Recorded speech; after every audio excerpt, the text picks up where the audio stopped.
No, sir. Fine.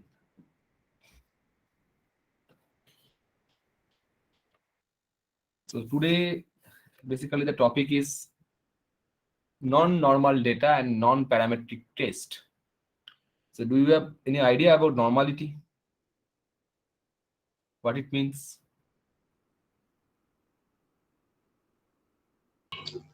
Normality is a data distributed normally along the two-tailed, means 50% of the data are on the left hand side and 50% on right hand side that are symmetrical. That is symmetric distribution. Yes. So why we eager for normality of our data? If your data does not follow normality, doesn't follow normality, what the problem? If there is outliers, our results will move in other directions.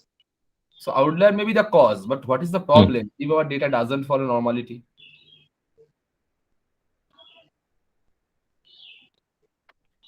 You got my question? My question is, if you suppose you collect some data, Yes, sir. fill in some questionnaire, and from that questionnaire, when you try to run a test, you go with the help of any software, you check is your data is following normality or not, and your Yes. result is your data doesn't follow normality.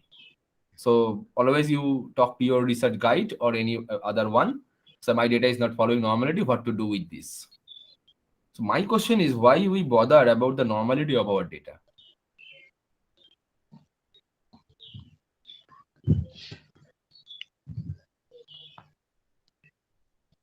Am I clear? My question. Yes, sir. So can anyone say Sir, it gives best result when the data is normally if your distributed. data is not normal, then it does not give you the best result? That's not true. Mm, mm. So anyone here from economics background? I think when the distribution is normal and equally distributed, then it is the we can say ideal population. Ideal population. Any Sir, other? it helps to decide which test we can apply. It means which one? Normality. Yes, sir. If the data is normal, then which Always we are test? talking about after getting normality. My question is why we bothering about normality? If it is binomial, if it is hypergeometric, or it is follow Poisson distribution, what will be the problem there? Is there any problem?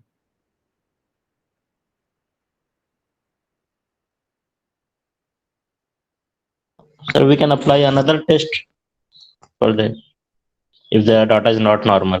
That also the next part. If your data is not following normal, from the title you already know if it's non-normal data, you can we have to apply the non-parametric test.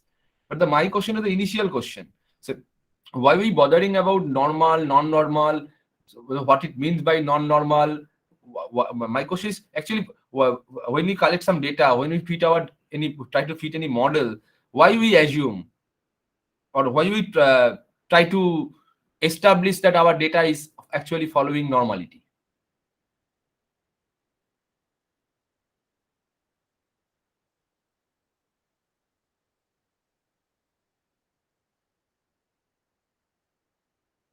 Is it clear? My question is clear to all of you. Yes, sir. Question is clear. So here anyone from economics is there? Still now not joining.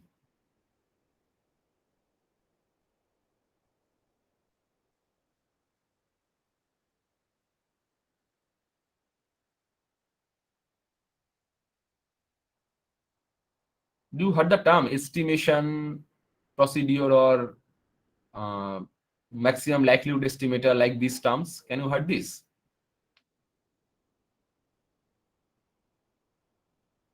Theory of estimation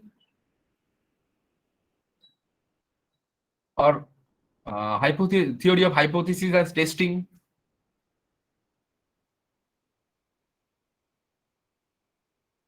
Can you go through these chapters?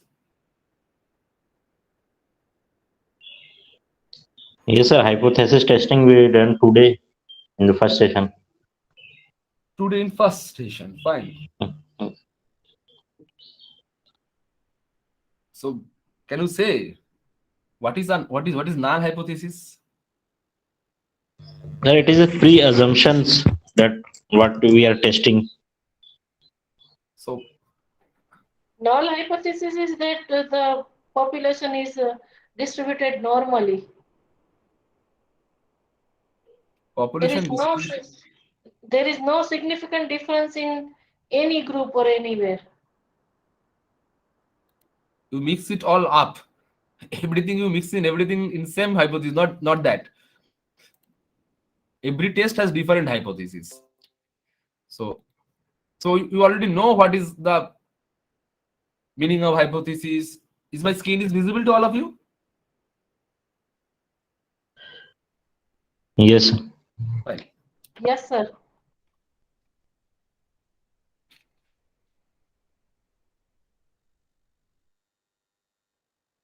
Suppose if we consider an example that someone is collecting the number of siblings of the students of a particular college. So if we draw the frequency table, so number, suppose 1, number of siblings is 1 and frequency is suppose 5. 2 is 15. 3 is suppose 4. 4 is suppose 5.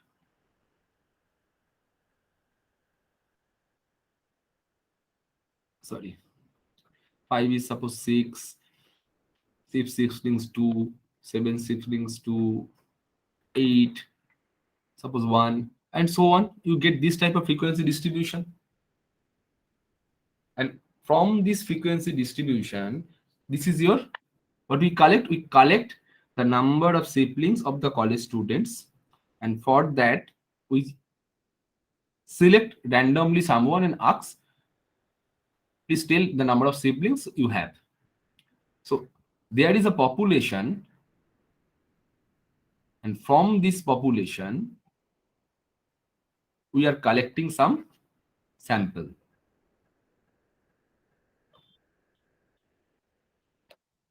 From the population, we are collecting sample. So if we consider this is a sample, we are not considering the all students of the college. We randomly selected some student and then we ask them this question, and this is the frequency distribution of siblings of this particular institution.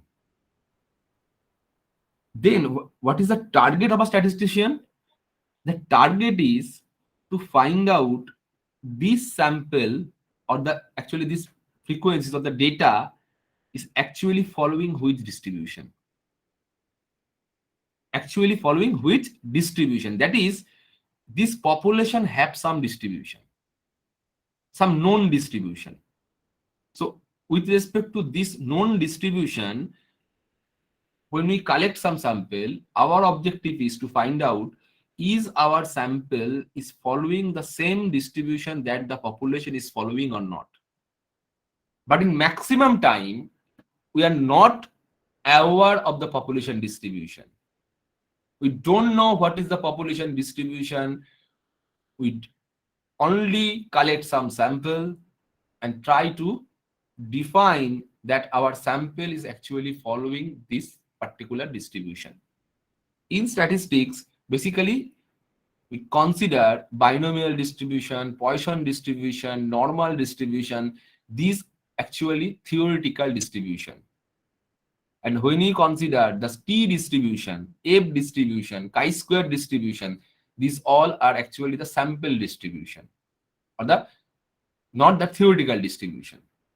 You cannot say population is following t distribution. So when we're talking about the population may follow binomial distribution, may follow normal distribution, may follow Poisson distribution. And when we're talking about our sample actually following population distribution, and from that we derive that our sample is actually following T distribution or F distribution or chi-square distribution. So why we assume normality? If you go to any statistical book, so the basic distribution is a hypergeometric distribution. From that distribution, we derive binomial distribution. And limiting case of binomial is actually Poisson. And if n is large enough, and basically binomial and Poisson distribution is for the discrete data. And if we consider a continuous distribution, it is mathematically it can be shown all distribution actually converges to the normal distribution. So this is the mathematics. So on the basis of this mathematics, we assume, please remember, we assume, there is an assumption that our population is actually following normal distribution. So if we assume our population is following normal distribution, then we try to establish that our sample also following a normal distribution. So when we deal with some data, then we try to check that our sample actually follows the population distribution or not.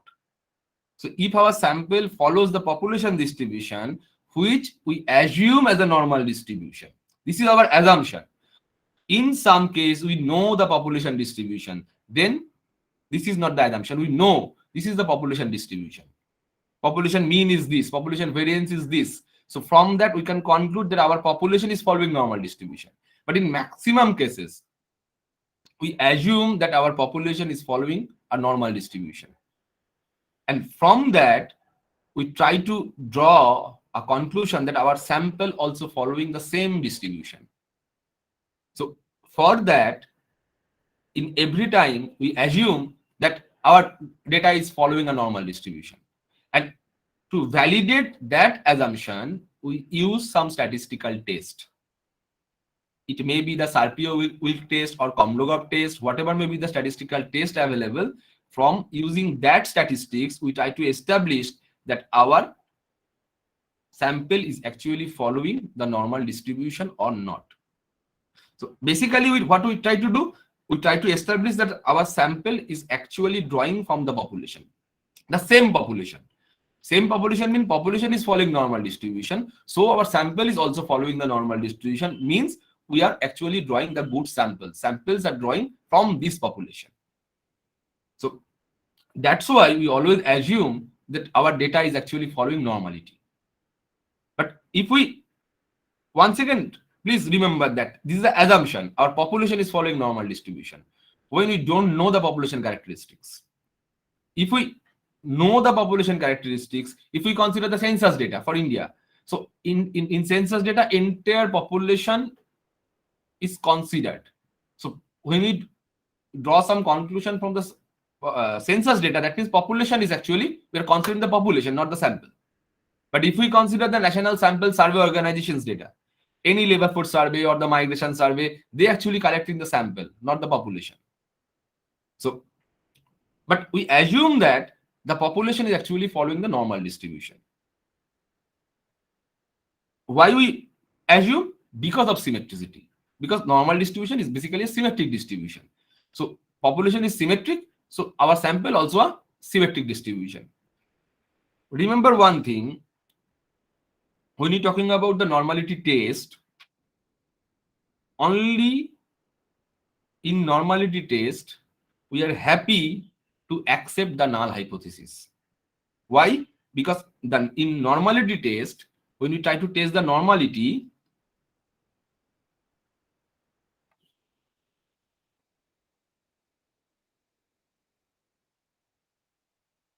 for normality test, the null hypothesis is the data actually follows normal distribution.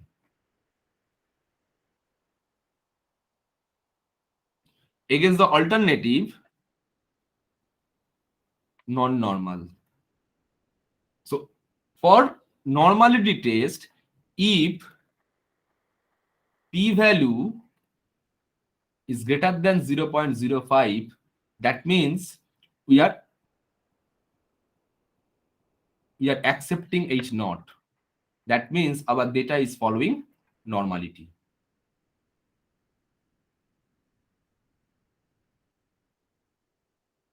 Clear? Up to this?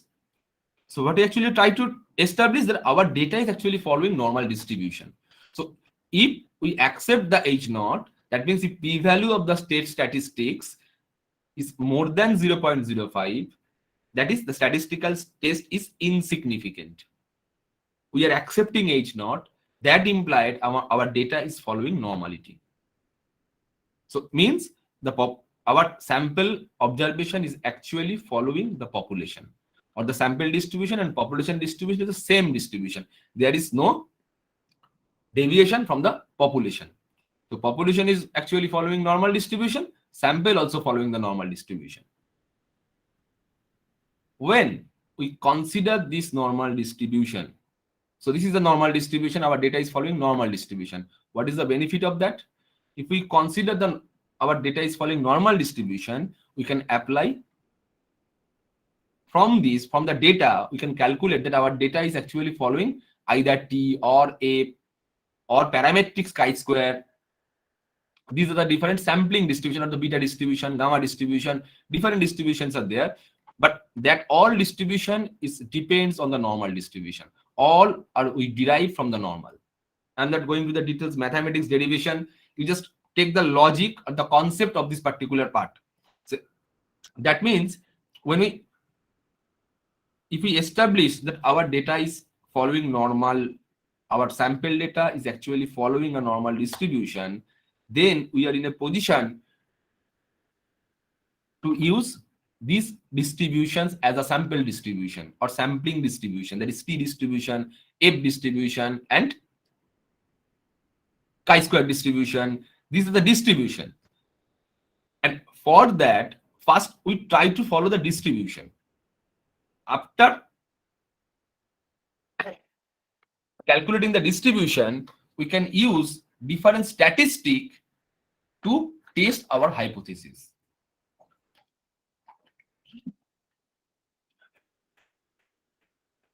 We try to test our hypothesis.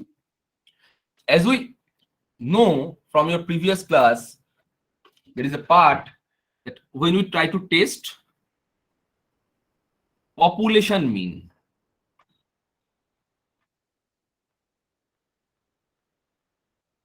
test of population mean, that is mu. In hypothesis, what we do? We try to test the population mean with respect to the sample data. That's why we try to fit that our sample is following the population or not. So when we try to test the population mean, case 1, SD is known. Standard deviation is known. When standard deviation is known and you try to test the population mean, in that case, your null hypothesis is mu equal to mu0 against the alternative mu not equal to mu0. And the statistics you use, the statistic you use is Z. When SD is unknown,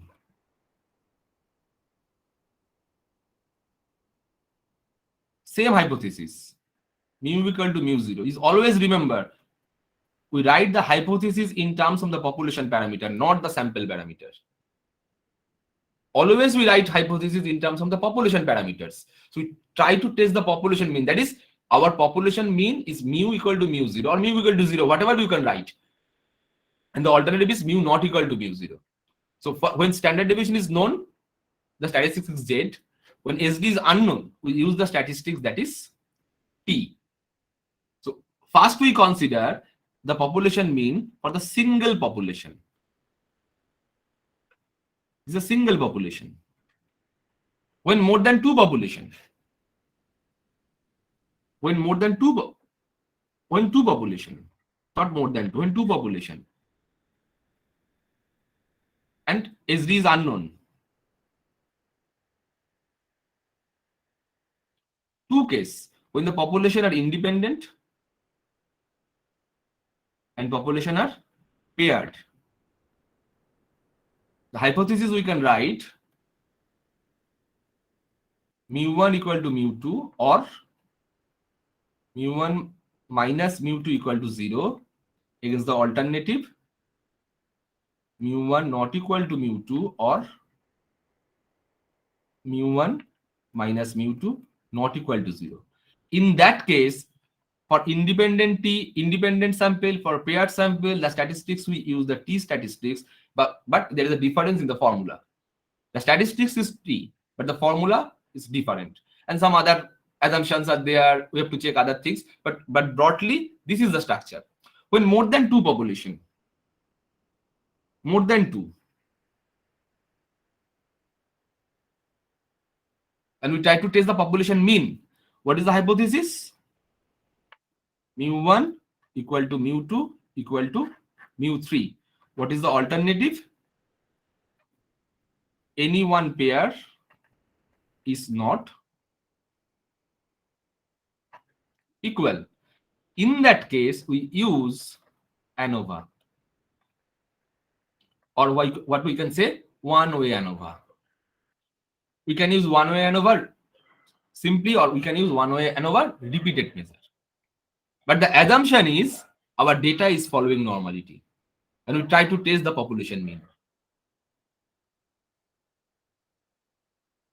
Clear up to this? Any doubt?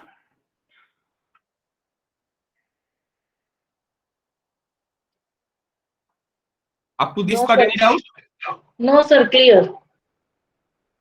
Now the problem arises when our data is not following normality. When our data is not following normality, that means there is no meaning to calculate the mean and standard deviation. For non-normal data, the mean and standard deviation have no meaning. If you recall the last class, when you're talking about the categorical data, in case of chi-square, so there is no meaning for the mean for the nominal variable or the ordinal variables, as well as the standard deviation. So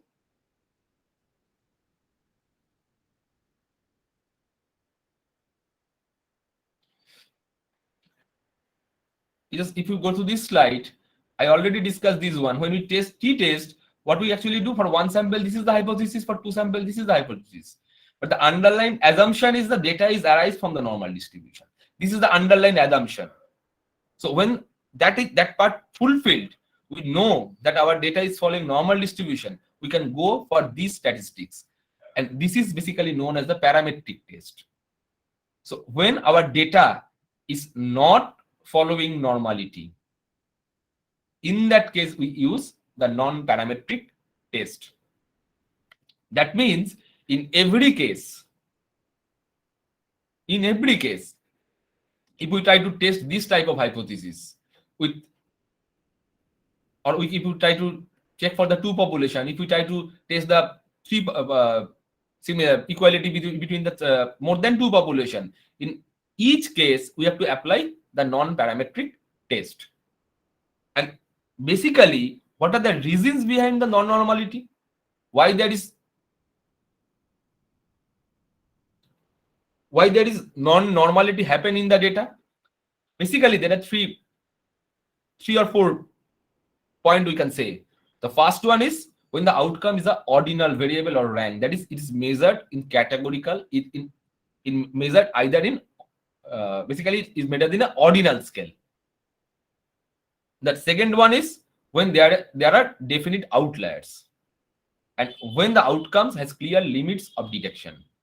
So fixed range is there, 1 or 2, 3 to 4, or 1 to 5. Then Likert scale, it is always 1 to 5. If you consider 3-point scale, it is always 1 to 3.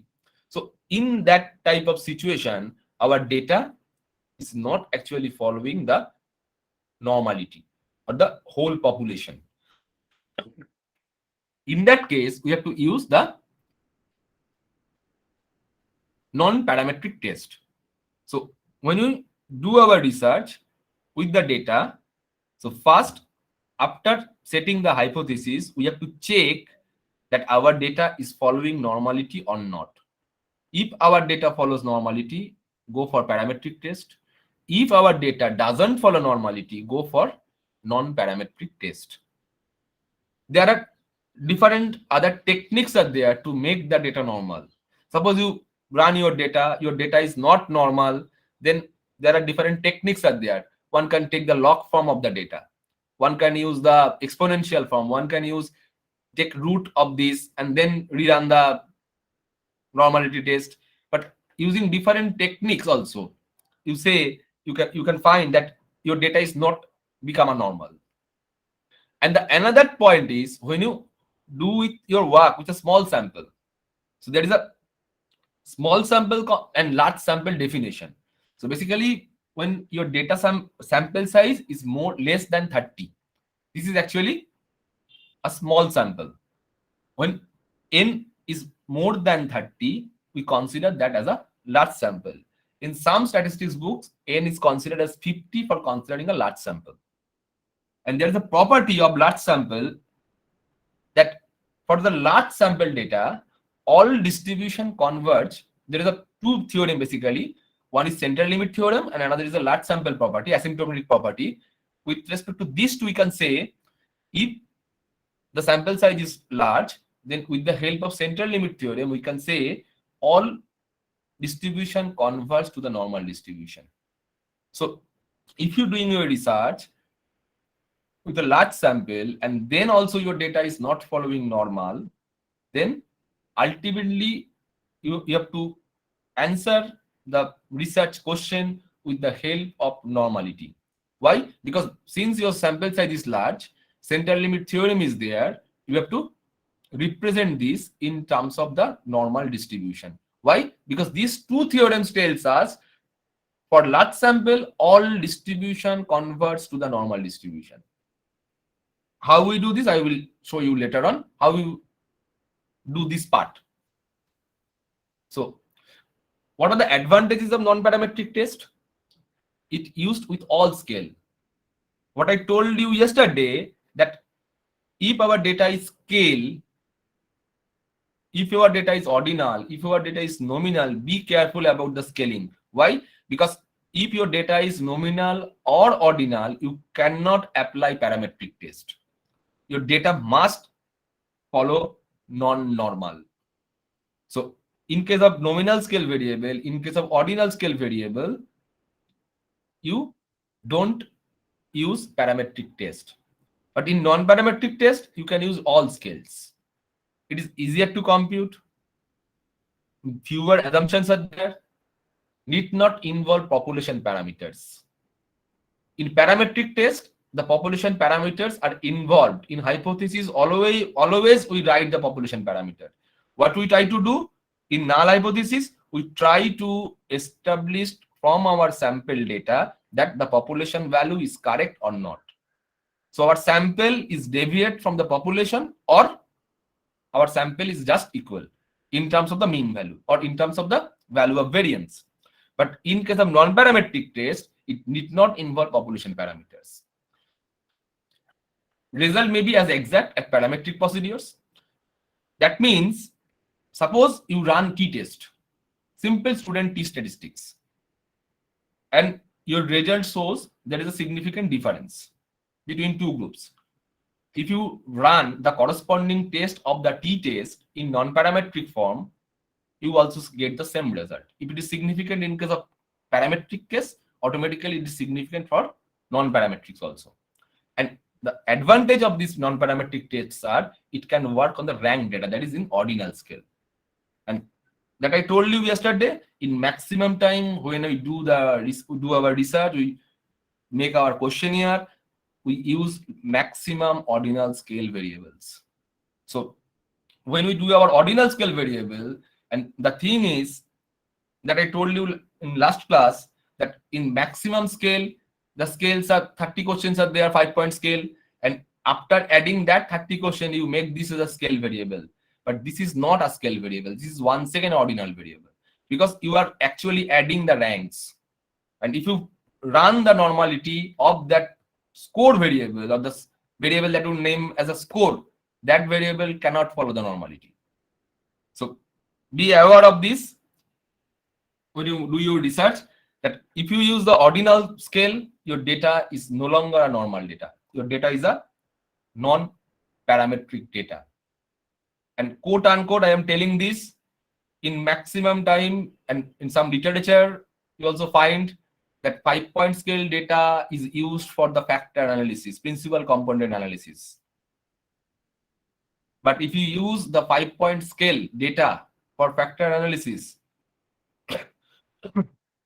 that actually a wrong technique.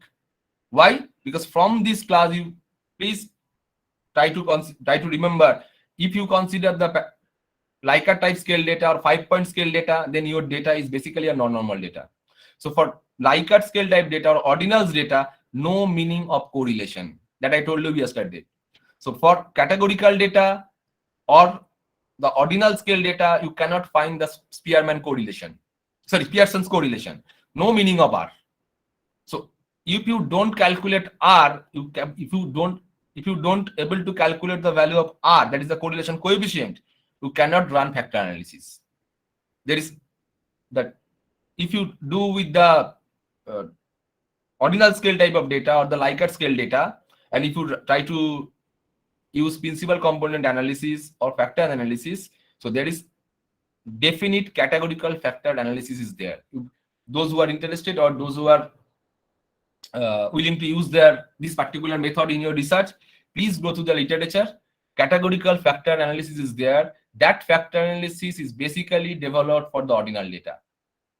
And when you use the factor analysis, principal component, using principal component analysis only for the data that is collected from scale or the interval scale. So remember this part.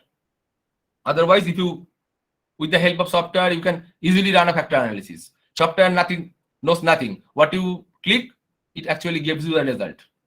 But it is your duty which one is correct and which one is not. That's why theory is needed. So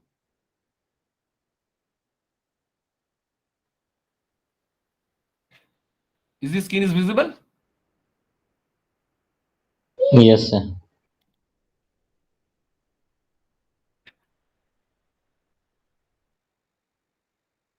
No, sir, not clear. Now it is visible.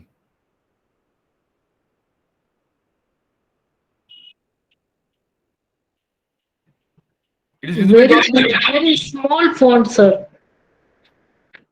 You cannot read. Just a minute.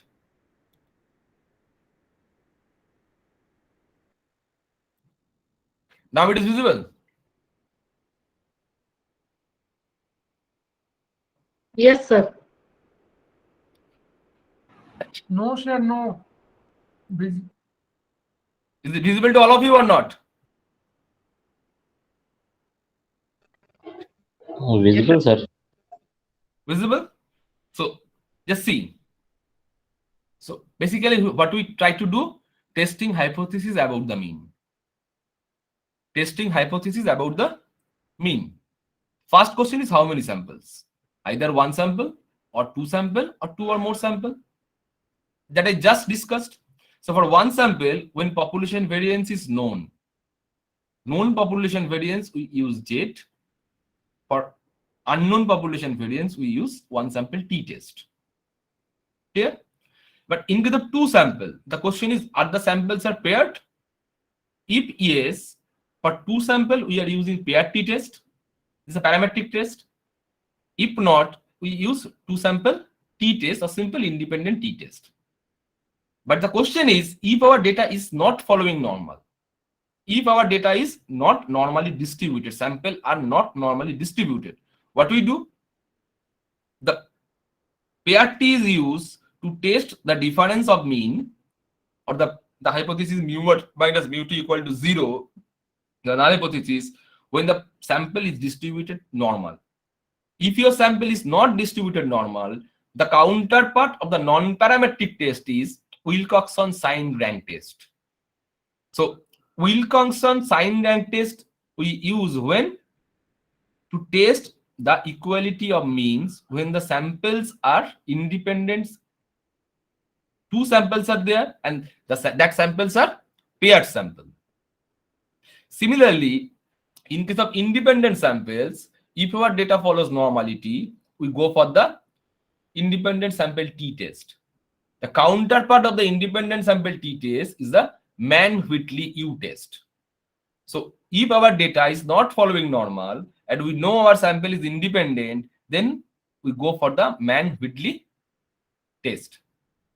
Similarly, when we two or more samples, so if our data is following normality, we go for one-way ANOVA. If our data doesn't follow normality, then we go for Kruskal-Wallis test. When this is a one-way, so Kruskal-Wallis is the counterpart of the one-way ANOVA in parametric. So in parametric test, we use one-way ANOVA. The counterpart of the one-way ANOVA is the Kruskal-Wallis test. Clear? And when we use the repeated measure ANOVA, in that case we use the Fitment test. This is a repeated measure ANOVA. And if you see, in every case, in Fitment test, the statistics is used chi-square. In Kruskal-Wallis, the statistics is used chi-square. But in Mann-Whitley and Wilcoxon, these are different other statistics is there. This is a Mann-Whitley U statistics called. I will discuss this later.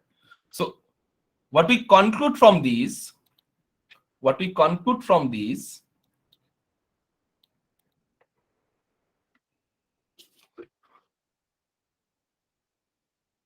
so when independent samples, this is the parametric T, non-parametric is Mann-Whitley U statistics. When paired, this is Wilcoxon Sine rank test. In case of ANOVA, this is Kruskal-Wallis test. For one-way ANOVA and one-way repeated measure, it is Fitment. So this, remember this particular table for your future research. When to use when test. This is the, if you remember this thing, then no issue to run the test in software. It is very easy. But you have to remember this when to use which test. Suppose your objective is to, your null hypothesis is the average value of the score is same for the two groups. Against the alternative, average scores are different for the two groups. And you check the normality, your data doesn't follow normality. So what do? You just use Mann-Whitley U statistics with the same hypothesis. Hypothesis remains same. So we are writing the average here. If you specifically use the mean, so in case of t-test, you can use the mean value. But in case of Mann-Whitley, you cannot use the mean value. You have to use the median. So median is same for the two groups. It is the alternative. Median is not same for the two groups. But if you write in terms of the average score is same and average score is not same. You are not mentioning which average, mean or median or mode. So you can write this. But if you got to mention the value of which average you actually try to test, mean or median or mode, then you have to specify that. So average value means either mean value or the median value. So in case of t-test, average actually indicates the mean. But in case of Mann-Whitley U statistics, it indicates the value of median. Clear?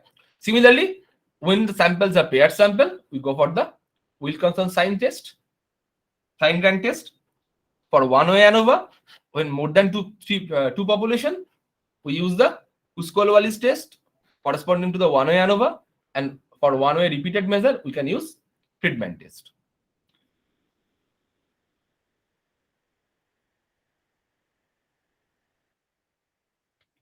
So first we consider the Mann-Whitley U test. So basically, what it just told you, the null hypothesis basically considered as no significant difference in median of two groups. The alternative is two groups are significantly different from each other in terms of median. And if you go to the slide, that the formula of U statistics is defined here. U is equal to N1 N2 plus N2 into plus 1 by 2 minus T, where T is the sum of ranks of Y's combined ordered sample. I'm not going to the mathematical calculation. Software will automatically calculate all this. But when you write your research paper, you have to write this particular statistics value. And what I told you that for large sample, when N1, N2 is large, suppose you are considering 400 samples, still your data is not following normality. What do we have to do?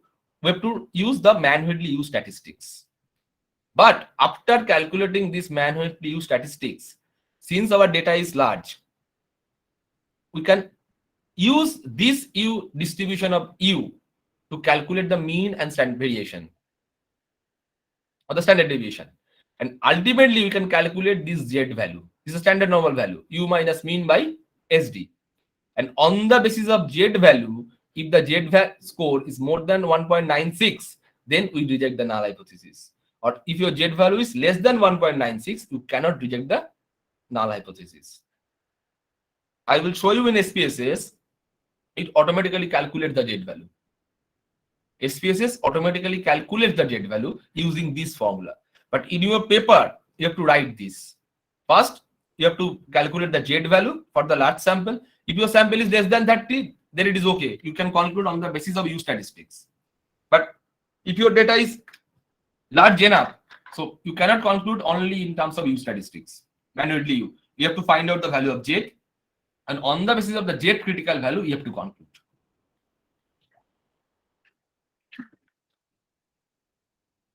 Is it okay to all of you? Any query up to this part? Up to this part, it is clear to all of you? Yes, sir, clear. Yes, sir. Any doubt?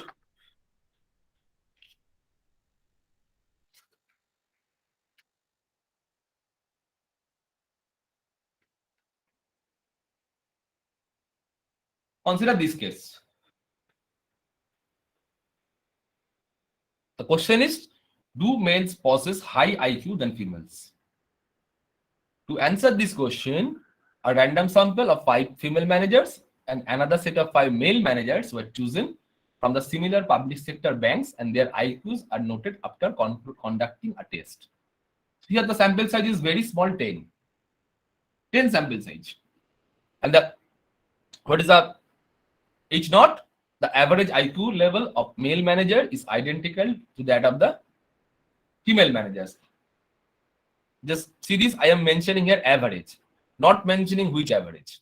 So if you write the average, you can write this, or you have to specifically mention median if you use the Mann-Whitley U statistics.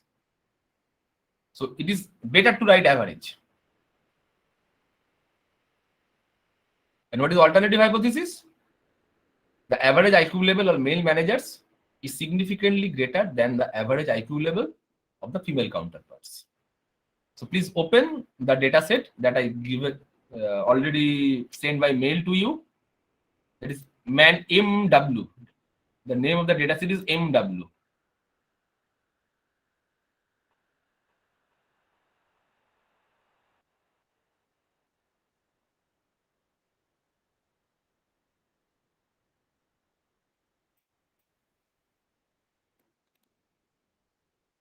MW.sap.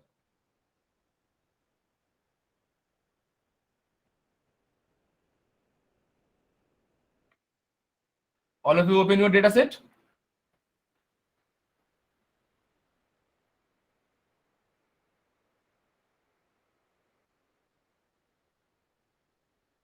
All of you able to open the data set?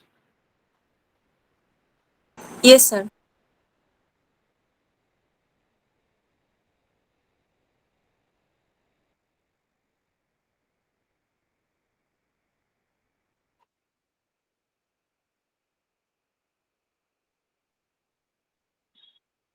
So what is the objective? Objective is to test the average IQ level. So we don't know our sample is following normal or not. So when we considering this particular hypothesis, the average IQ level of the manager is identical to the female manager, what we actually try to do is the independent sample t-test. If it is parametric, then what we have to use? Independent sample t-test. So if we try to run the independent sample t-test, the assumption is check normality. How we check normality under SPSS? Click on analyze, click on descriptive, then click on explore. Analyze, descriptive, and explore. Click on analyze, click on descriptive, click on explore.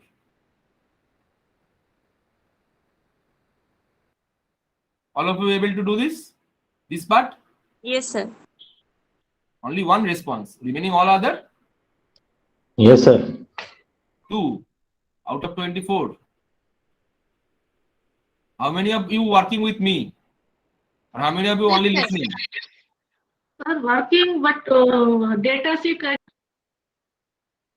Data is already given to you.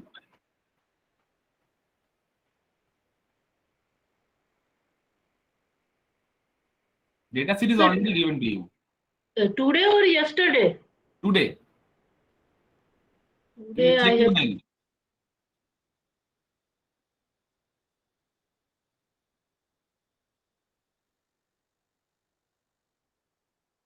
How many of you only listening? Or all of you working with me? Sir, working. So up to this it is clear? Analyze descriptive statistics, then explore. Yes, sir. Fine. Click on explore and drag the value of the scale variable at dependent list. Clear? Now click on statistics. Descriptive is given there. Continue. Click on plot of this trim and leave and click the checkbox normality plots with tests. Normality plots with tests.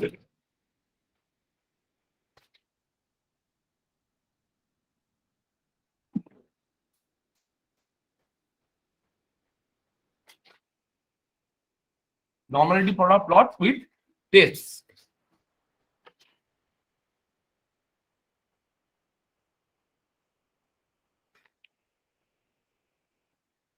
Click continue. Click OK.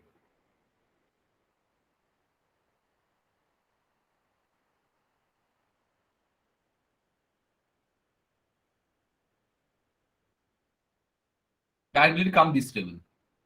What is the significance value? And this is the significance value.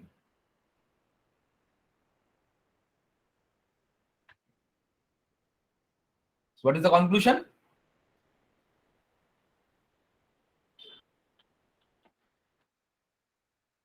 What is the conclusion from this?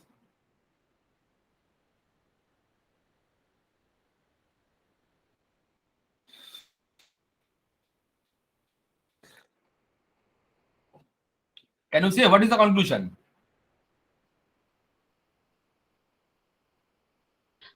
Sir, please repeat the process after explore.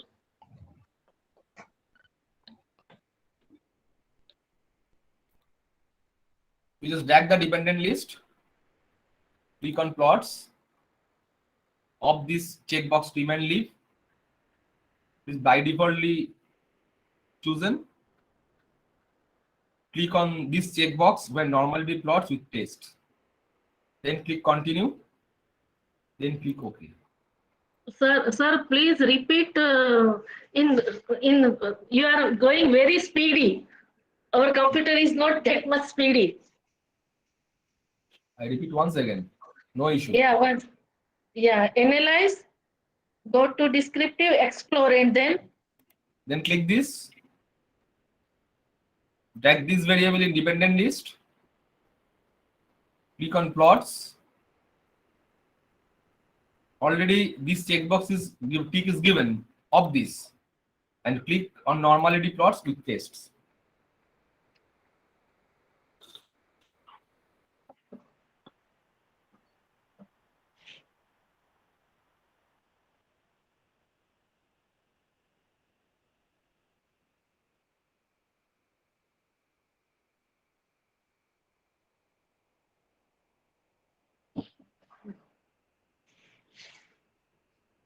Clear? Now continue. Yes, sir. Then OK. And you see what is the significance value? Is 0.142. And what is the significance value for Cyprio week? 0.074. What is your conclusion? 0.074. What is your conclusion? We are rejecting null or we are accepting null?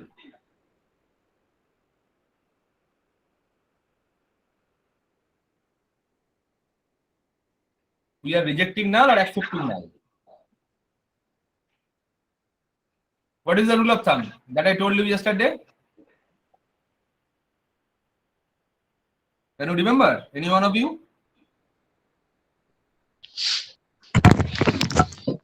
So if p value is less than alpha, we reject null hypothesis.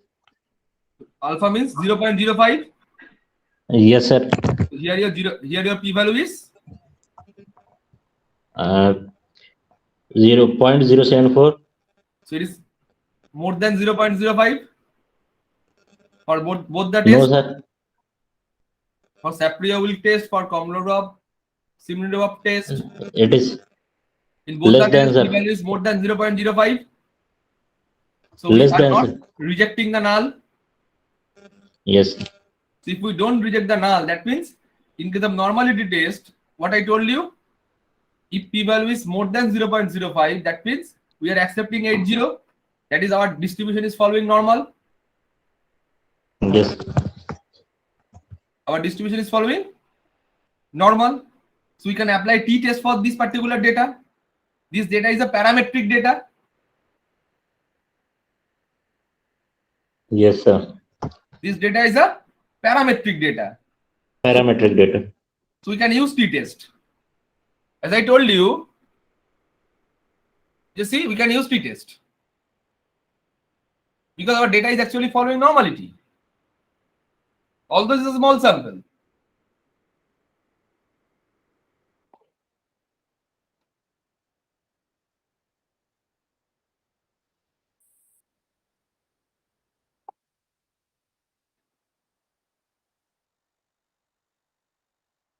Clear up to this part? Yes, sir. Yes, sir.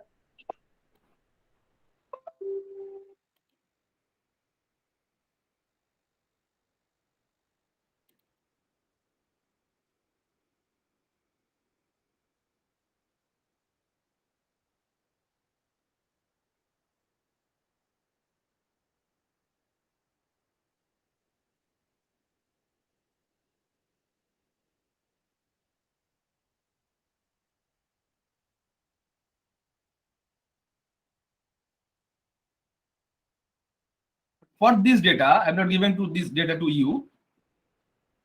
If you run the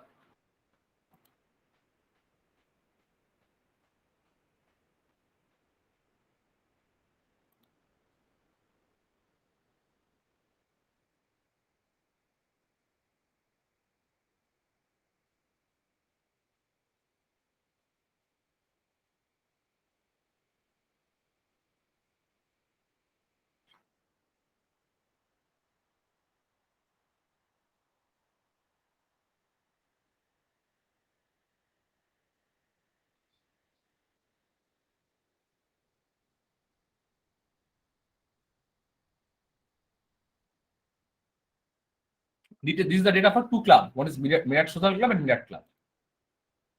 I will show you that. I will give you this data later on.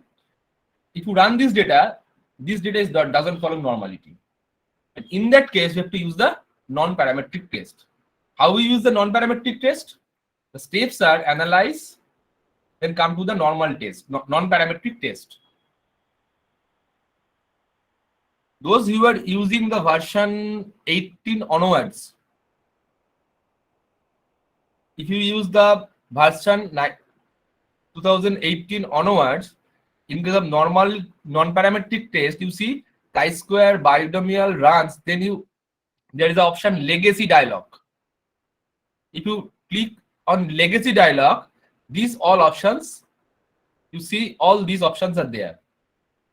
So steps are analyze non-parametric test, then click on legacy dialogs. Those are using version 18 onwards, and those are using previous version. You can see like this.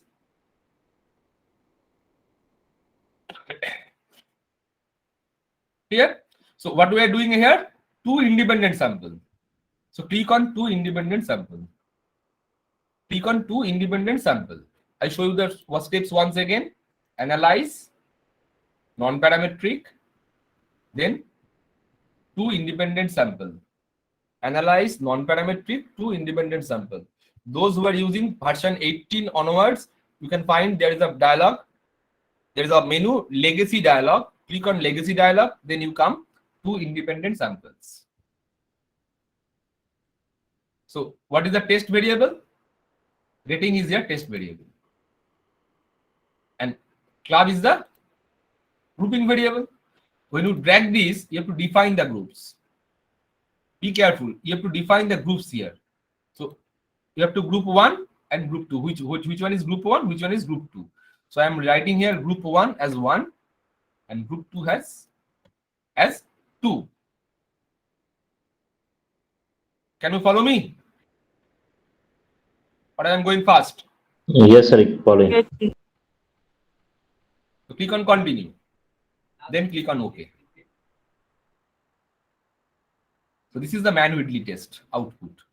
And if you see, this is the mean rank of Mid-Art Social Club. This is the mean rank of Mid-Art Club. This is the sum of rank, 101 and 35. And on the basis of this, if you see, what is the statistics we define here? T is the sum of ranks of Y is the combined ordered sample. So you can automatically calculate the T, and you know N1, you know N2, you can calculate the U. So once you calculate the U, what is the value of Mann-Whitley U? Is 7.000. And the corresponding Z value is 2.595. Clear? And the asymptotic significance is 0.009. So 0.009 means it is less than 0.05. So the statistical test is significant. So average value is not same for these two clubs. The average value is not same for these two clubs. Why? Because the p-value is less than 0.05. So the test is significant. That means we are rejecting the null hypothesis. So rejecting null hypothesis means average are not equal. Average are different. Clear?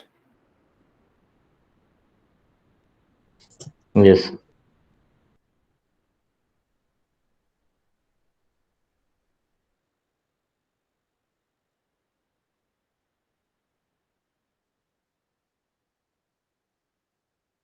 The last line you follow, we reject null hypothesis at 5% level if the observed value mod Z. So if you consider the Z value, what is the value? The absolute value is 2.59. It is more than 1.96. So we are rejecting the null. For this particular case, the sample size is small. No need to write the value of Z. But if your sample size is large enough sample you are doing with, then we have to use this particular concept of Z. Clear? Yes, sir.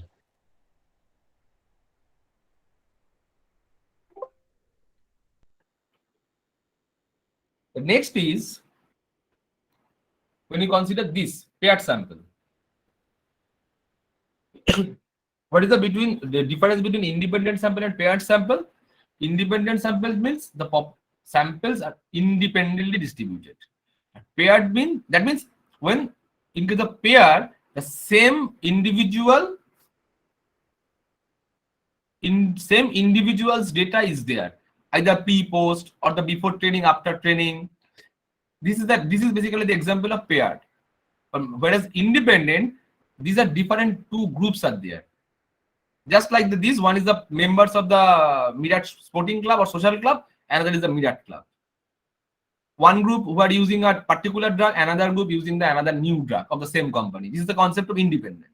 But if we consider the pair, that means the individuals are same. And we try to find out the average is same or not after some training, after some orientation program on the same individual or the drug on the particular same individuals. So the individuals are same. That is the concept of paired sample. So in the parametric test, we use the paired T. The counterpart of the non-parametric is Wilcoxon Sine rank test. So open the data set.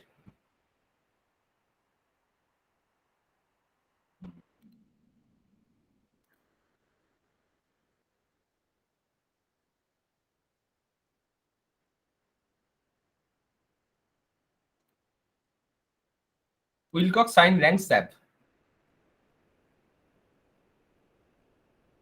Then open.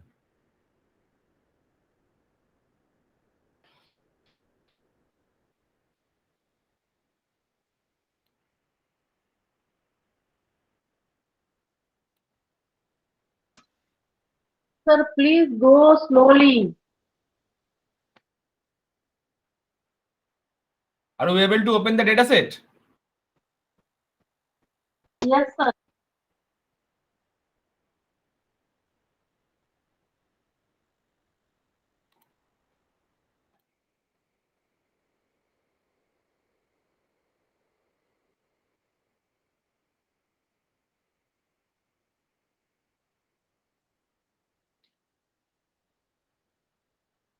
Are you open the data set? All of you open the data set? Yes, So sir. first you check your data is following normality or not. So click analyze, same steps, descriptive, then explore. Drag these two values.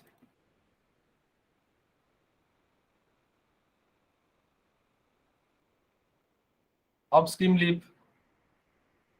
Check normality plot. Then click continue. Then click OK.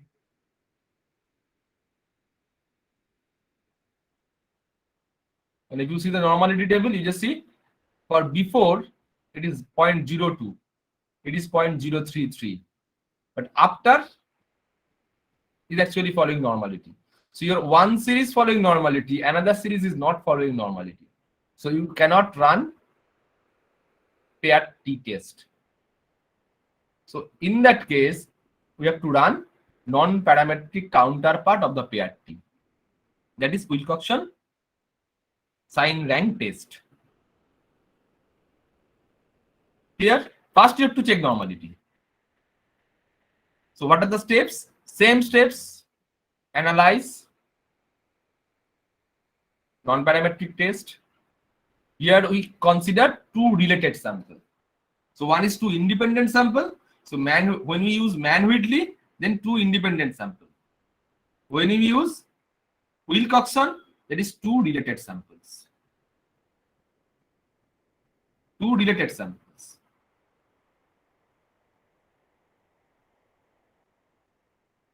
What are the steps? Click on this, drag before, and then after. So Wilcoxon is there, already selected. Click on OK. What actually Wilcoxon do? It actually calculate the rank difference. So rank dj, mod dj, one is smallest, and signs to be given, if difference is positive or negative, plus and minus, then we calculate t plus and t minus. And on the basis of this, we calculate the Wilcoxon Sine rank test. This is the mathematics. If you see the output, you see automatically it calculate the negative ranks, positive ranks, mean ranks, and sum of the ranks. So what are the meaning of A? After less than before, that is negative. After greater than before, this is positive. And after equal to before, no tie is there. So if ties are there, automatically it identically it's shown here, and accordingly it calculates this. And see, the statistics is here. The Z value is minus 8.25. And what is the significance value? 0.410. The significance value is 0.410. What it means? It means the p-value is more than 0.05. So we do not reject null. We do not reject null. So after and before have no difference in terms of average. The average value is same for after and before. Clear? Yes, sir.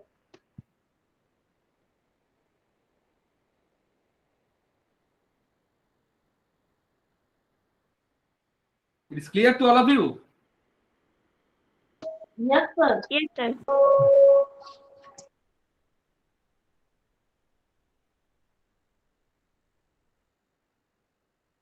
Now,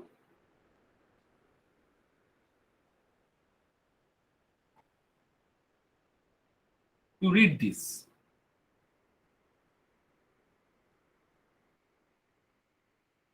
A grocery store manager wants to increase sales of a store brand detergent. He puts together an in-store promotion and talks with the customers at checkout. And she use McNamara test to determine if in-store advertisement changed her customers' buying behavior. Here, we try to discuss here when we use the McNamara test. As you know from the previous class, we use the chi-square test when there are two categorical variables are there, and we try to test the association. And when we use the McNamara test, the same scenario, two categorical variables are there, but the sample is the paired sample. That means the customers are same. In case of chi-square, the two variables are the independent. So independent samples are there. If the samples are not independent, just like independent T and pair T, when there is independent T, samples are independent. For parametrics, we are using independent T. For non-parametric, we are using Mann, Whitley, U. Similarly, for paired sample, normality is there. We go for the parametric test, that is a pair T test. Normality is not there. We go for the non-parametric test, that is the Wilcoxon Sine rank test. Just like that, when we are dealing with the two categorical variables, and independent samples are there, we are going for the chi-square. If the samples are not independent, we are going for the McNamara. Clear? Basically, this is used for the nominal data. So please open the data set storeband.sap.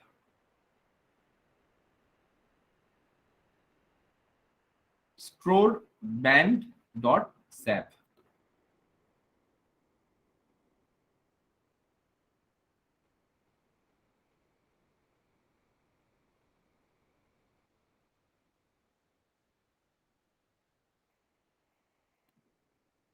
This is the preference before promotion, and this is the preference after promotion. The individual is same individual. What are the code? 0 other before, and what store band? Similarly, the same 0 for other and 1 for the store band. And the last 4 is the last 4 digits of the customer card. So the same customer. The customer ID is 0021. Who is preferring 0 before the promotion? After promotion, he is choosing 1. Customer ID 0033. Who is preferring 0 before promotion and preferring 0 after promotion. Similarly, 01, 0 and so on. And just see, this is the sample size. Large sample. 197 customers. But the data is categorical data. So check the normality. What happened? I don't check this before. Sorry.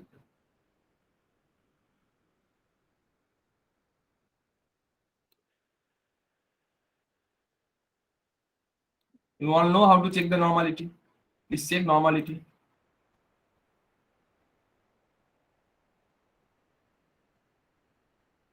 And see, all are 0, 0, 0. So clearly our data is not normal. We are accepting the alternative hypothesis.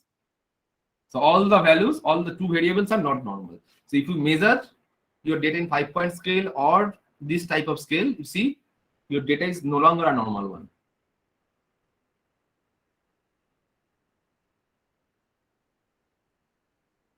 So how we perform the McNamara test? Using SPSS. So first click on analyze. Then non-parametric test. So McNamara is also a non-parametric test. Clear? It's a non-parametric test. Then here the sample is independent or repeated. Here the sample is independent or related. For McNamara test, what is the nature of the sample? Repeated. Related. The sample is related. So we choose two related sample. Two population is there. So we choose two related sample. Just like the Wilcoxon rank. So click on this. You see the same type of box appear. And by default, Wilcoxon is ticked. So please off this and select McNamara. Drag this one and drag this one. Right?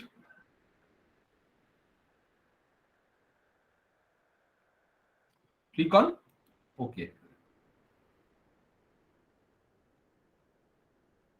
And see, this is the cost tabulation, just like chi-square. So other 64, other to store band 48, store band to other 26, store band to store band 59. And what is the value of chi-square? 5.956. Clear? What is asymptotic significance? This is 0.015. 0.15. That means it is less than 0.05. So we are not in a position to accept the null. So actually promotion have some effect. Yeah. Promotion have some effect. The null is there is no effect of promotion. But alternative is there is effect of promotion. So here the p-value is less than 0.05. That means we accept the alternative hypothesis. That means promotion have some effect.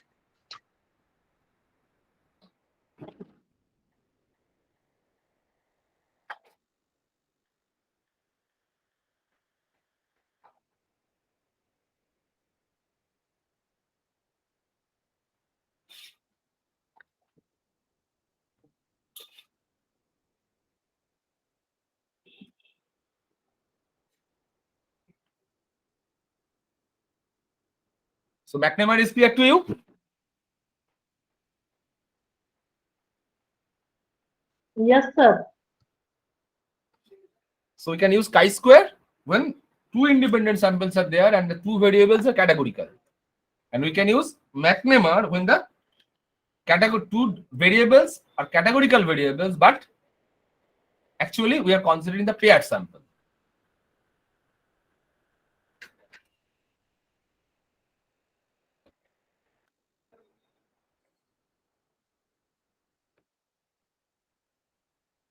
Up to this it is okay?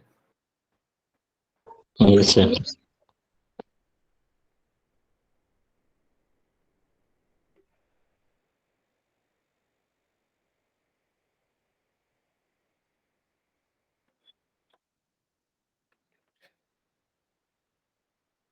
So we already completed this part manually. Wilcoxon's Sine rank. So corresponding to the independent T and paired T. Now when there is more than two populations. So when there are more than two population and we try to test this hypothesis regarding population mean, in the parametric we are using one-way ANOVA. And for one-way repeated measure we use the Fitment. Sorry, one-way repeated measure we can use for parametric case. For non-parametric case, counterpart of the one-way ANOVA is Kruskal-Wallis test. And the for repeated one-way repeated measure, we can use Fitment.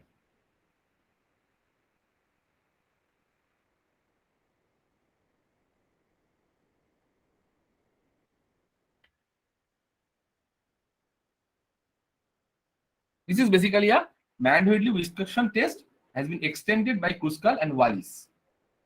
What is the null hypothesis? All populations are identical. And what are the alternative? All populations are not identical. So This is used with the ordinal data as well as the interval or ratio data. So that means when our data is not following normality, we can use this Kruskal-Wallis test. So if your data does not follow normality and you try to check the population parameters are same or not, identical or not, then you can use Kruskal-Wallis test.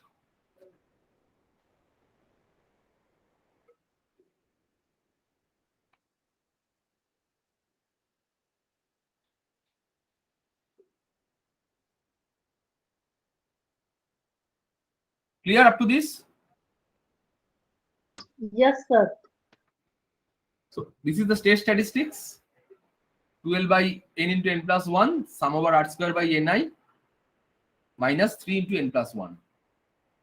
So once again, what is R? Is the sum of ranks of ith sample. N is the total number of observations, all grouped together. This is a combined. Ni is the number of observations in the ith sample. And ultimately, we can use the chi-square distribution to derive the conclusion.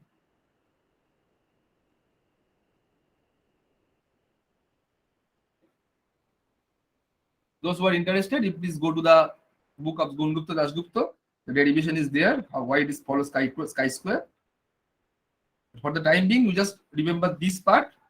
This is the state statistics, and this is the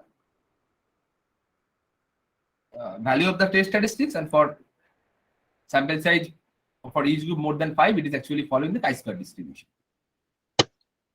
So when we use Kruskal-Wallis, is a counterpart of one way ANOVA. When we are considering more than 2 population, our data is no longer following the normality. We can go for this particular test. Sir, can Yes. you please share this PPT with us? Yeah, absolutely. I'll give this Okay. PPT to you. Because this is very much useful to us.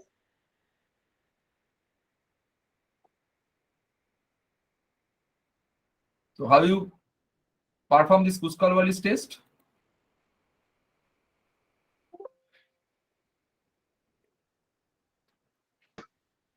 Yes, sir.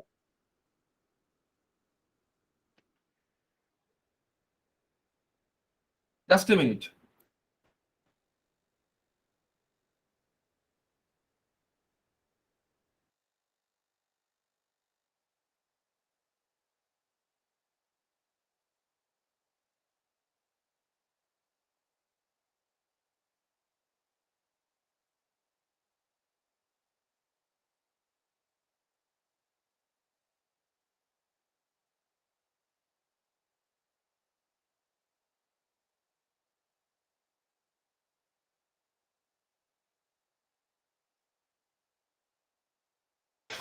Sorry.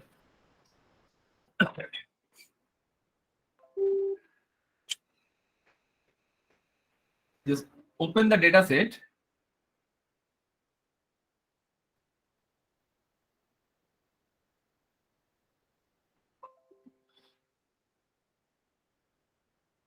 Kruskal-Wallis.sap.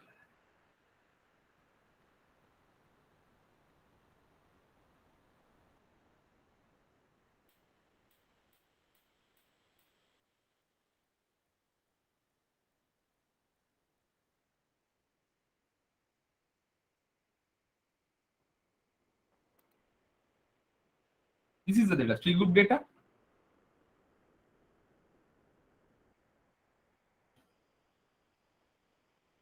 On relaxation, one using pill, one using hyponesis, and another group using exercise. And this score is taken from them.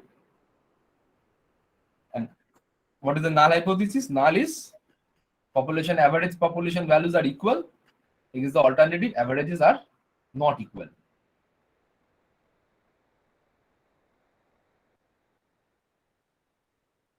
Clear? Yes, sir. So how you perform this in SPSS? The steps are same. Click on analyze. Click on non-parametric test. Here we are considering k independent samples. Samples are independent. When you're talking about the one-way ANOVA, this is the independent samples, but more than two samples are there. One group is consuming pill, another group are doing exercise, and another for hypothesis. Clear? So steps are analyze, non-parametric tests, and K independent samples.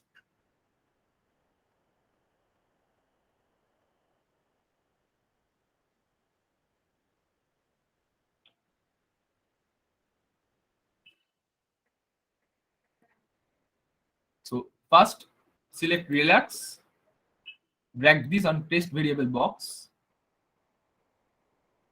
drag this as a test variable box. Then once again, just like the Mann Whitley, drag this in group. Then click on define range. What are the values? 1, and the maximum value is 3. For that, you can see this 1, 2, 3. So analyze, non-parametric test, K independent sample, relax here, group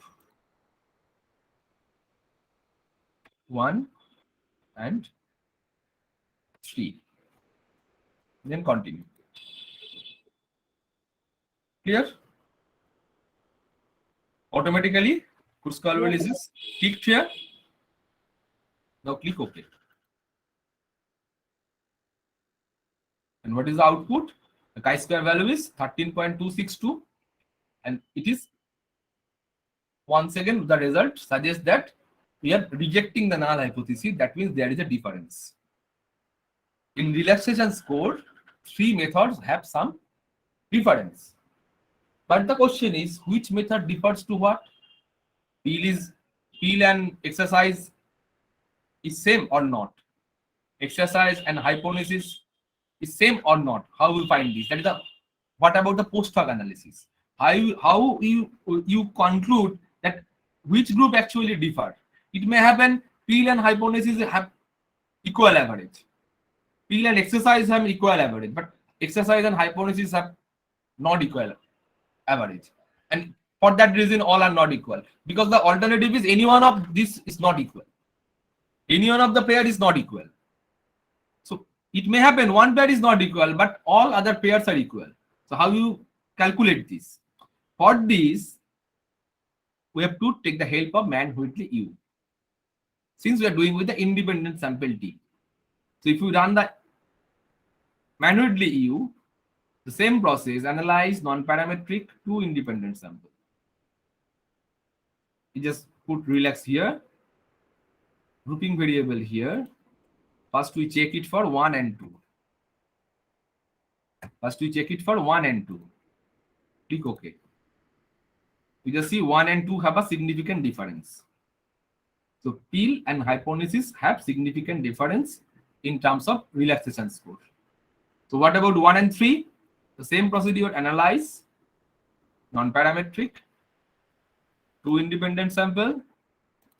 Just you change 1 and 3 here.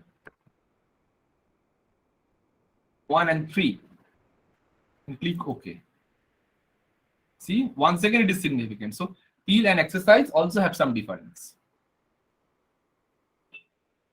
So the remaining is 2 and 3.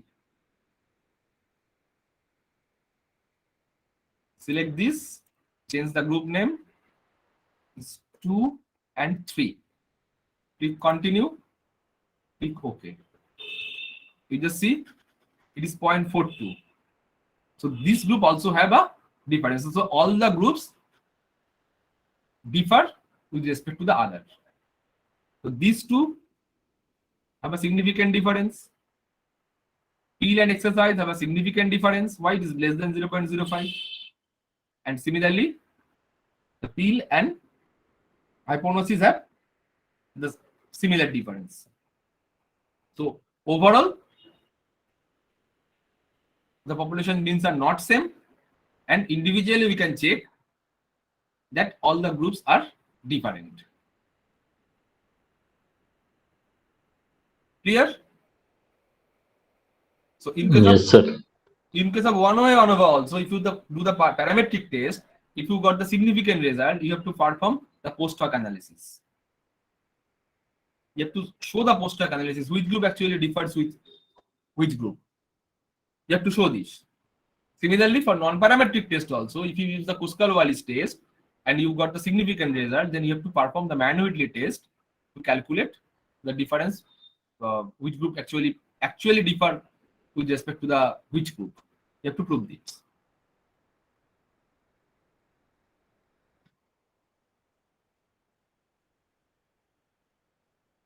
Clear or not?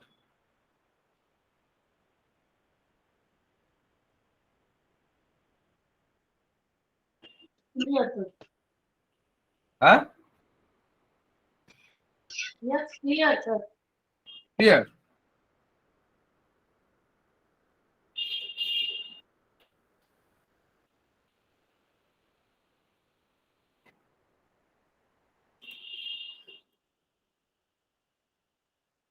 So, we have completed this one.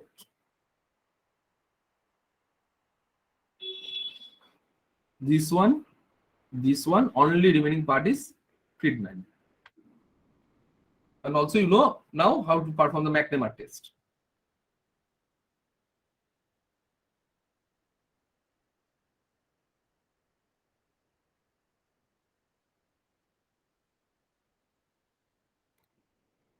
So you already know Wilcoxon Sine rank, and Whitley U, Kruskal-Wallis.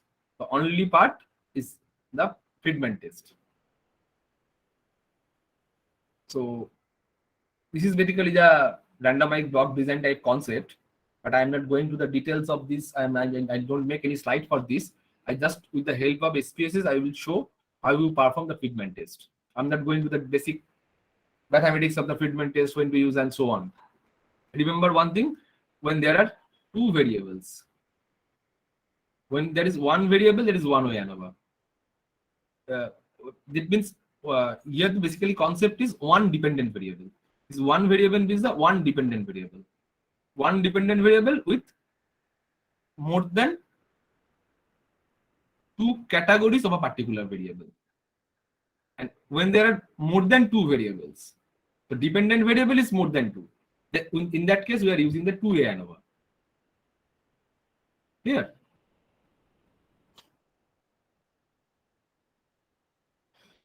So in that case, we use the Fitment test. I will give this slide to you. Please, if you follow this particular flow chart, so it is okay for you. It is easy for you to conduct the test that you require. Yes, sir.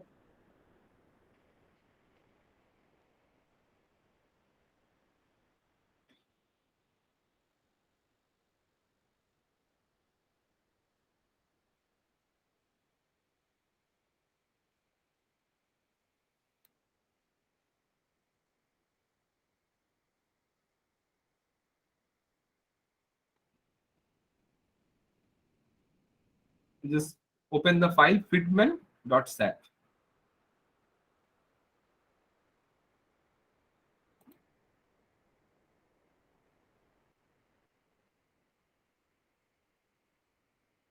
This is the example. See, three variables are there. One is breakfast, one is lunch, and another is the dinner. Here, basically, these are the calorie intake different times of pudding. So the same individual at the time of breakfast, he actually getting this much calorie. Lunch, he is getting this much calorie.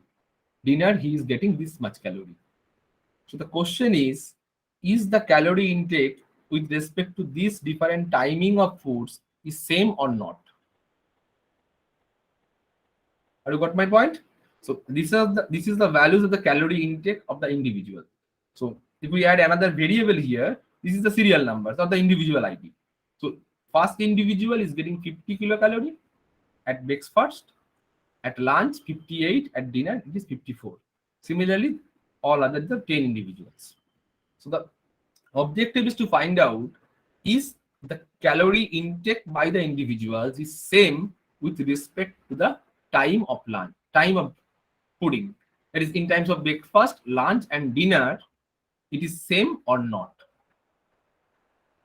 Clear? So here the sample, Yes, sir. the individual is same individuals. Just like the pair concept.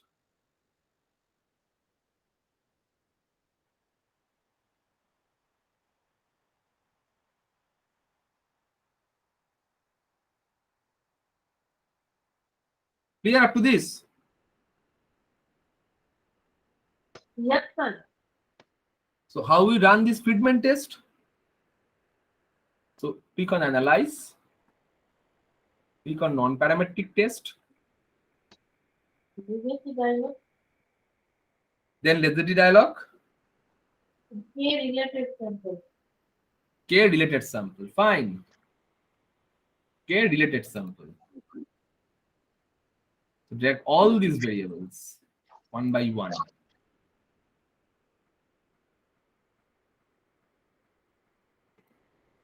You can check the quartiles. Under statistics, you just click on quartiles. And Fitment is already selected.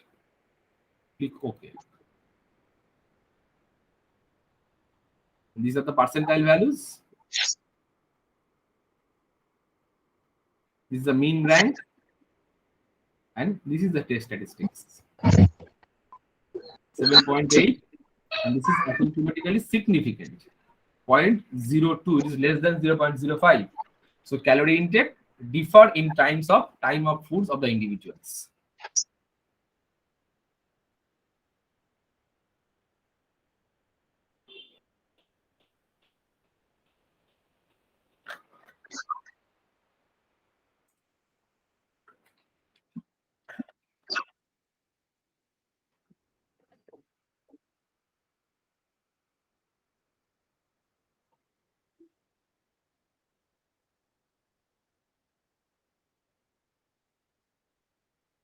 It is clear to you?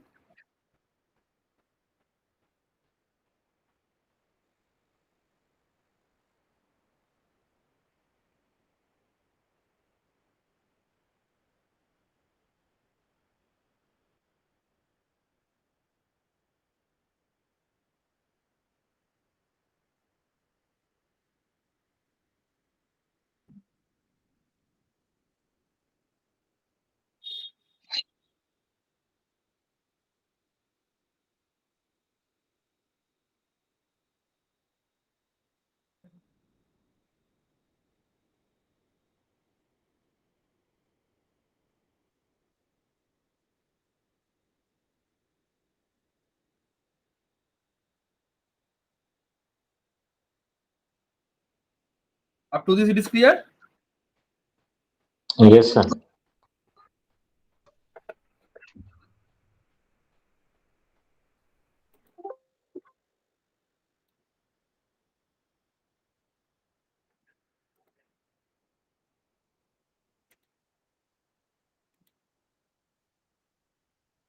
Now we open the data set already given to you, the Excel file that I given to you yesterday.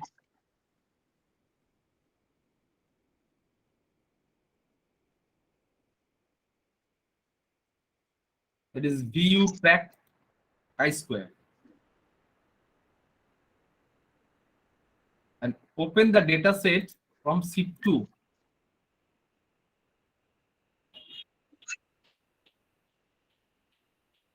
Which file, sir?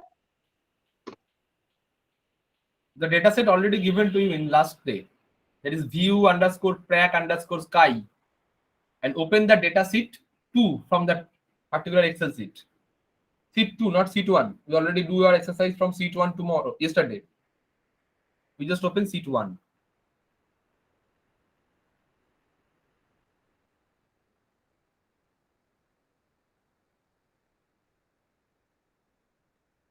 Now, with this data set, my question is, if you frame an objective that age-wise, with respect to age, the average value of T2 is same or not?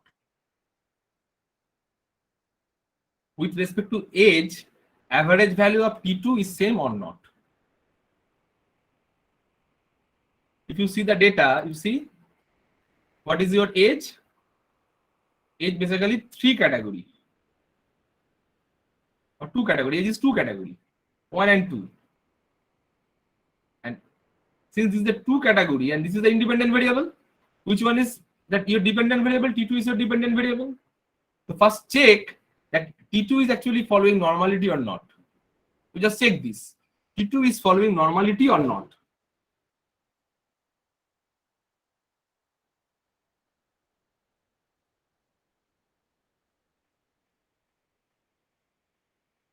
First you check this. T2 is following normality or not.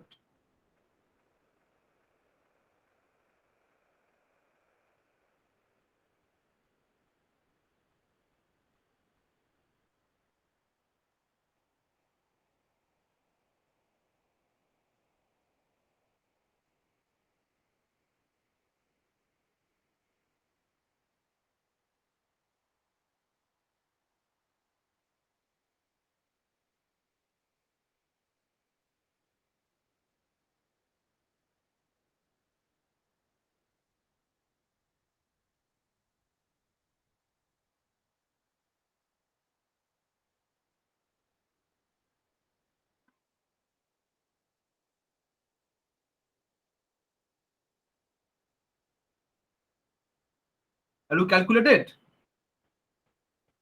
Your data is following normality for the T2 series.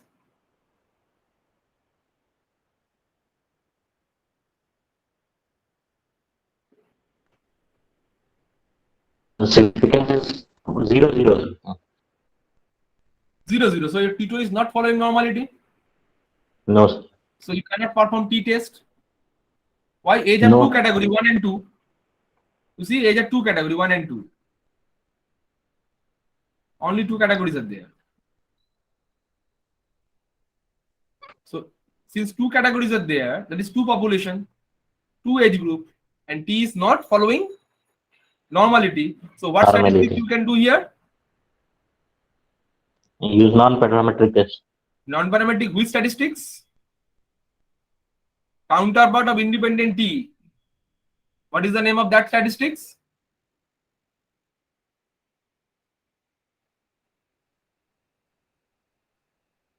Please remember. What is the counterpart of T? Independent T. So 2 independent sample. What is the name of the statistics? Yes. 2 independent sample, fine. In case of parametric test, you use 2 independent sample t-test. But for Yes, sir. non-parametric, what statistics you can use?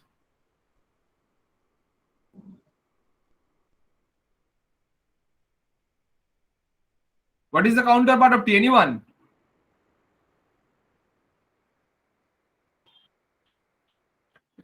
What is the counterpart of T?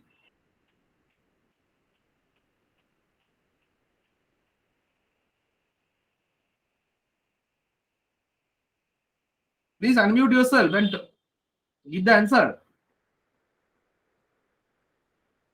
What is the counterpart of parametric T? 2 independent sample T.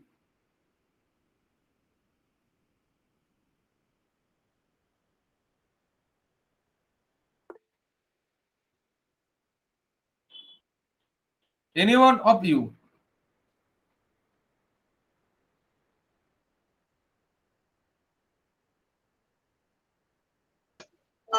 Sir, pardon, please. Can you repeat? Pardon?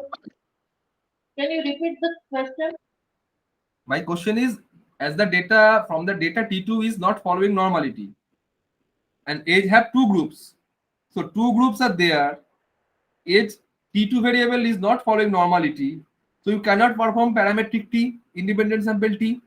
So counterpart of the independent sample T test in case of non-parametric, which statistics you can use? Mann-Whitney, you choose. Mann-Whitney U test. Mann-Whitley U test, fine. So you just run Mann-Whitley U test. T2 as a dependent variable and age as an independent variable.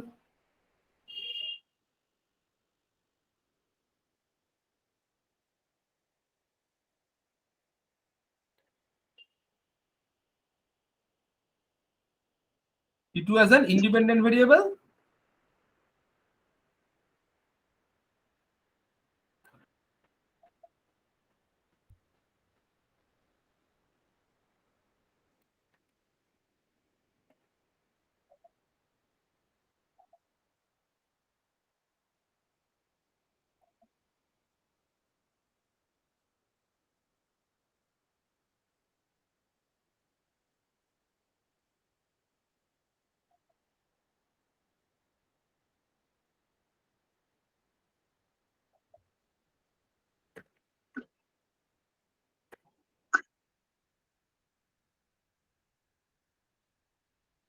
what is your conclusion?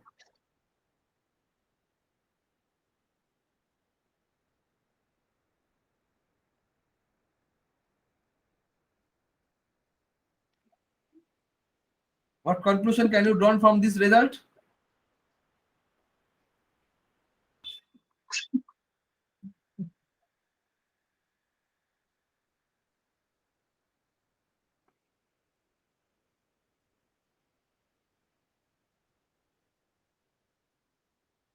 Are you able to perform? Are you able to run this test?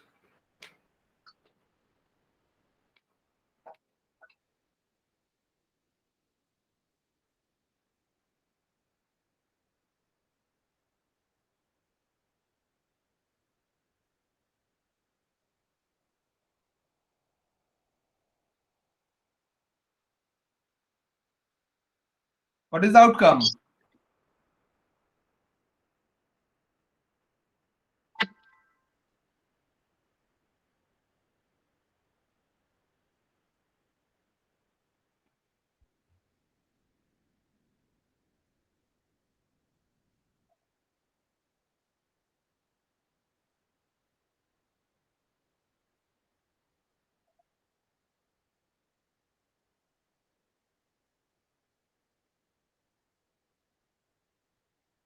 Any one of you, can you run this?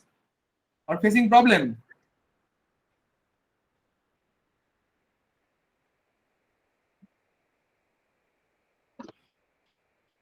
Sir, doing. So how can we grouping the variables?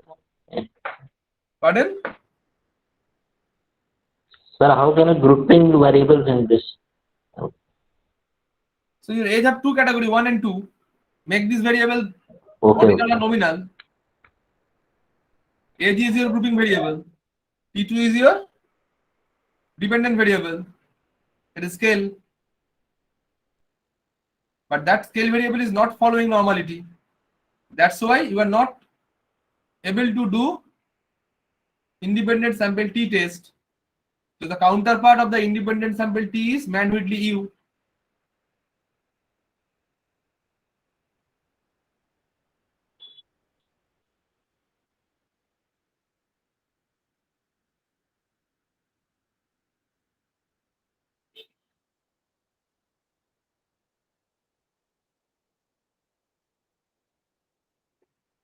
P value is 0.452. P value is 0.452. So what is the conclusion? We have to accept the null hypothesis. We have to accept the null hypothesis. That means age-wise, no difference. Average is age-wise, average is same for the variable T2. Yeah. So age-wise, there is no difference. Yes, sir. All of you able to do this or any facing problem, any problem?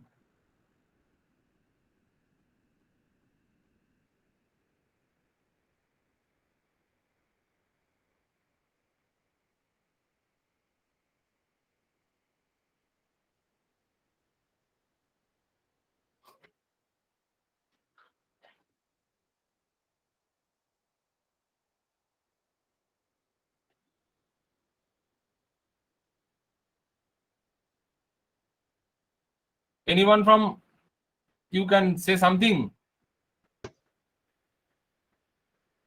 One actually responded. Remaining all others, all of you get that same p value. Is she telling correct or not? Sir, I have done between age and B2. H and T2. I have B2, not T2. So you are dealing with the seat 1. I am talking about seat 2. Okay, then let me do it.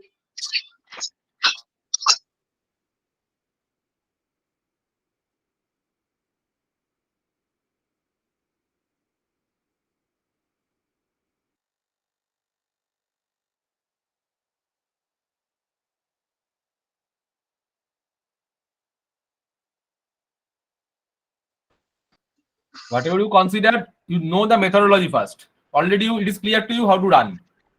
That's fine. So whatever with the variable b2, t2, how to run this and how to interpret this, you already know this. That's my objective. Say others, what about yours? I think is the Tanushree, are you doing this? Tanushree is there, I think Debolina or Deblina. Rijaul, what about you? Are you doing or only listening? Sir, if I Please respond. sir, if I consider the age and B2, then the answer is come 0.000. Age and B2. Yes, sir. So you are considering seat 1. Yes, sir. So in seat 1, age have more than 2 categories. You are considering only 2 categories. Yes, sir. You just open seat 2.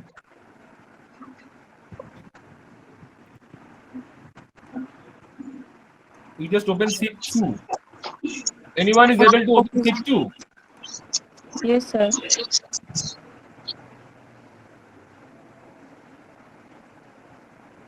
I am showing you, just see. File open, then data, then Excel file. Select the Excel file. Here is the option, worksheet. By default, it is seat 1. Change this, seat 1 to seat 2.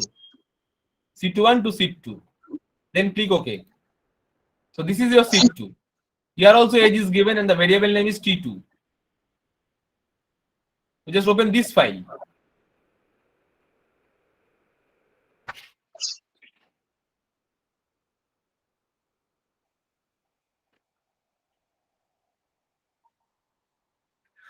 Okay. Here age have 2 category.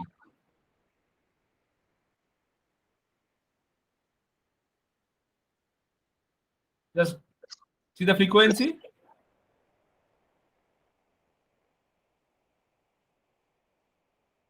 See ages 1 and 2. Only 2 categories are there. So 2 category means 2 independent sample. So when we try to find out the age-wise variation with respect to variable T2, we have to apply the t-test in parametric. But we already checked, you already checked this, T2 is no longer a normal variable. T2 is not following the normality. That means we are not in a position to do the parametric test, t-test. That's why we have to use the non-parametric counterpart of T.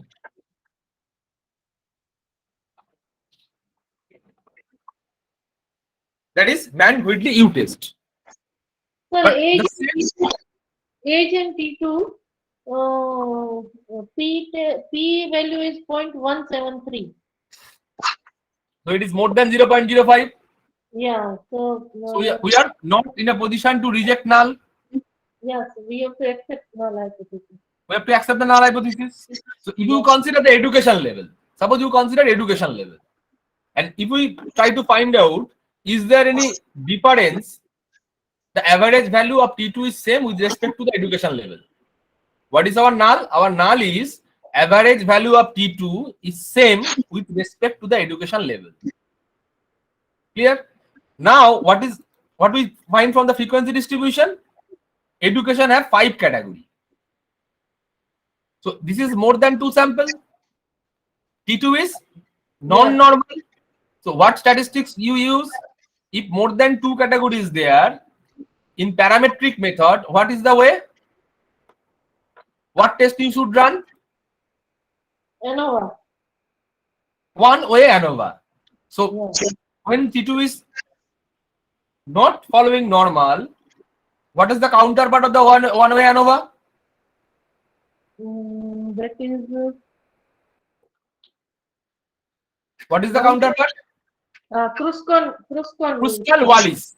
Yeah. Just run Kruskal-Wallis test. T2 as a dependent variable and education as a independent variable.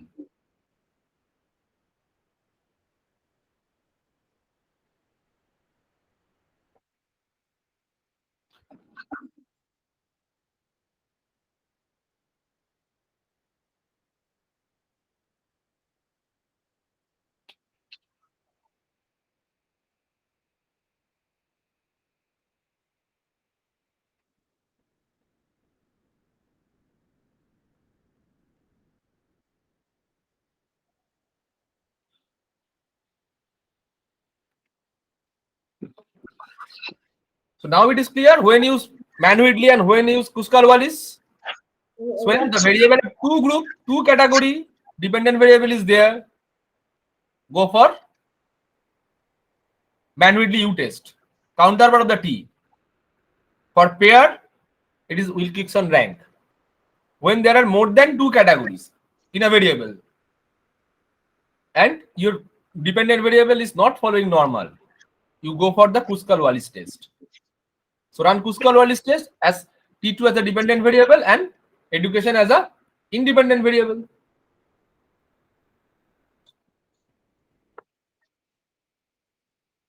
We found p-value 0.002. 002. So education wise T2 differed. Yes. So the conclusion is we are accepting the alternative hypothesis. So the average value of T2 is not same with respect to the education level. Yes. Now we have to run the manually U test to check the pair, if the each pair is same or not. So once the Kruskal-Wallis state is significant, that means any one of the pair is different. But which one is actually different? For that, we have to run the Mann-Whitley U test individually, taking two group each. First 1, 2, then 1, 3, 1, 4, 1, 5, 2, 3, 3, 4. You have to check this.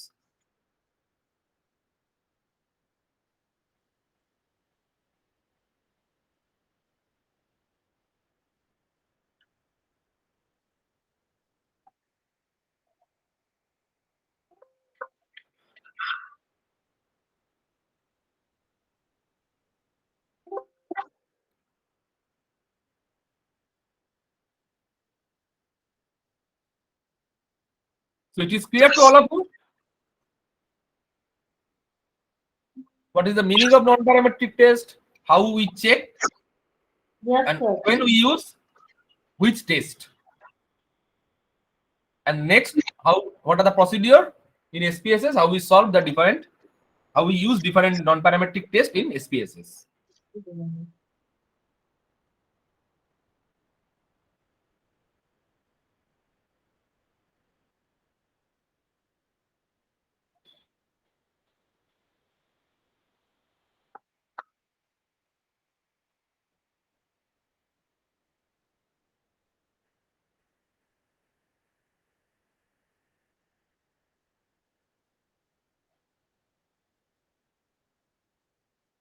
Anyone have any doubt?